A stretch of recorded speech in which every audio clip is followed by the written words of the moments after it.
What's up, superstar? Happy Friday. Friday. I'm Coy Wire. This is CNN 10. Let's rise up. Finish this week strong. We begin today with Boeing CEO David Calhoun acknowledging that his company made a mistake after an Alaska Airlines flight had to make an emergency landing last week.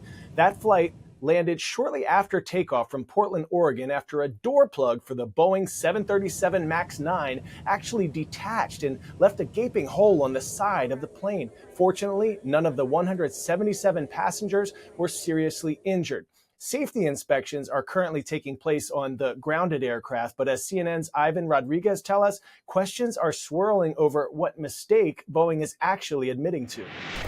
We're going to approach this, number one, acknowledging our mistake. Boeing CEO David Calhoun acknowledging the company's mistake on Tuesday, following Friday's emergency landing after a panel blew out in flight in the side of a Boeing 737 MAX 9 aircraft. But according to top safety officials, it's not clear what that mistake is. He stated that mistakes were made, and I'd like to understand what mistakes he's referring to. Jennifer Homendy, chair of the NTSB, says it's imperative to find out what went wrong and why. We know what broke. We need to understand how it broke. A Boeing company source told CNN that Boeing believes the mistake is due to, quote, the assembly that was built up through the supply chain. This as the FAA grounded most Boeing 737 MAX 9 aircraft as officials investigate the cause of the detached door plug. An incident passengers on that flight won't soon forget. It was just so scary when it happened because you just hear that loud noise and then the plane filled with wind and the mask dropped, and it was just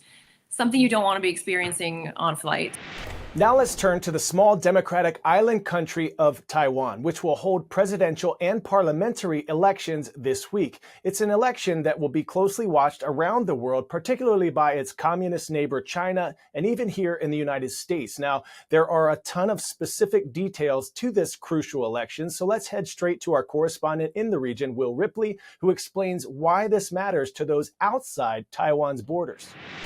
On Saturday, Taiwan votes for a new president. Term limits mean the current president, Tsai Ing-wen, has to step down after 8 years in power, 2 presidential terms. There is a lot at stake in this election. It's being closely watched by the Chinese Communist Party in Beijing and by U.S. lawmakers in Washington. Beijing claims Taiwan as its own territory, despite having never controlled it. And it does not rule out the use of force to bring this island under its fold at some point. Beijing openly loathes the ruling party, the DPP, and they're framing this election as a stark choice between war and peace, prosperity and decline. From Taiwan's perspective, the election would decide whether this island will continue to prioritize its relationship with the U.S., or perhaps recalibrate that relationship and choose to mend ties with China. Given that Taiwan is the largest source of tension between China and the U.S., which happens to be the island's main international backer and arms supplier, how China responds to the result of this election will be a big test. Can Beijing and D.C. manage tensions, or will they move closer to confrontation or even conflict? Why does this matter beyond the confines of Taiwan? Well, the location, of course. It's important strategically for both China and the United States, being right there on the first island chain. Taiwan is the world's #1 manufacturer of semiconductors, those priceless chips that power all of our tech, and the supply chain disruptions for any cross-strait conflict would be catastrophic around the world. And from the U.S. perspective, Taiwan is a democracy, and this island's leaders have said that this election and this overall clash between China, the U.S., and Taiwan over democracy versus authoritarianism could actually define the future of the free world. 10-second trivia. In what year did scientists first theorize that burning fossil fuels would raise the Earth's average temperature? 1855, 1896, 1930, or 1964? If you said 1896, put your hands up. According to Scientific American, that's when a Swedish scientist first argued that burning fossil fuels such as coal could add carbon dioxide to the atmosphere, leading to a rise in Earth's average temperature. 2023 was the hottest year on record, with the latest data showing that global warming hit 1.48 degrees Celsius. We are now extremely close to the warming limit that nearly 200 countries sought to avoid when the Paris Agreement was signed in 2015. Our Bill Weir explains what this latest report means. 2023, as a lot of people felt it around the world, just was undeniable. Not only did it break previous records, the hottest year ever in 2016, shattered them, obliterated them. The most northern latitudes you can see on the map there, up in Canada, there are a good 3 and 4 degrees of warming much faster than the rest of the world, so it is not even. If we look at the global surface temperatures going back 57 years, it goes back to 1967, my birth year. This is my life and temperature graphs here. And 2023, you can see how that bar on the right is so much higher than anywhere else. Usually these records are broken by just hundredths of a degree because you're talking about so much area, so much mass, so much time.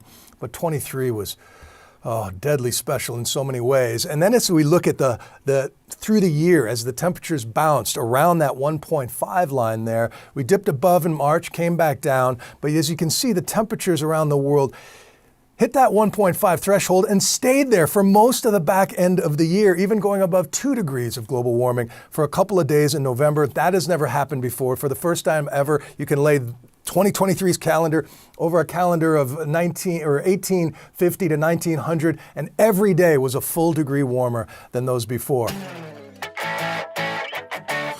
All right, let's end this show on a high note. Today's story getting a 10 out of 10. A singing surgeon named Aisha Ndwaye singing to her patients in France because she says a soothing voice can help soothe the mind.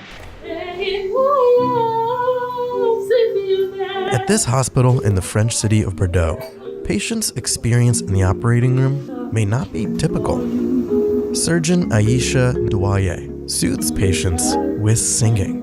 She started doing it as an intern in a moment of desperation. On n'arrivait pas à endormir une patiente qui était totalement agitée et ne voulait pas se laisser ne serait-ce que perfuser. Et donc en me lavant les mains, je me suis dit que j'allais peut-être essayer quelque chose. C'est la dernière option qu'on avait, donc c'était que je chante. Donc j'ai chanté pour la patiente, donc ce qui a un peu permis de capter son attention et donc de la perfuser en même temps et de l'endormir. Et depuis, j'en ai fait un outil à part entière dans mon activité. Aisha says that she hopes to inspire other surgeons to try her technique, as there are many benefits for both patients and doctors. Quand on s'endort stressé, on consomme plus d'anesthésiants et du coup le fait de chanter, elle s'endorme plus apaisée et du coup elle consomme moins de drogue. Donc c'est très bénéfique pour elle. Et en plus, les chirurgiens et les anesthésistes, bon, des fois ils s'entendent pas bien, mais là du coup on s'entend bien pour travailler ensemble. Donc franchement c'est super, c'est une très très bonne ambiance. Wow, that was beautiful. From singing to patients to singing some praises. A special shout out today to a school in a city holding a special place in my heart, Buffalo, New York. I lived and played there for 6 of my 9 years in the NFL. Look at that face and look at that hair, baby. The Bills are your AFC East champs, starting their playoff run this weekend. So we are sending a whole lot of love and positive vibes to Buffalo, New York, especially to City Honors School, rise up.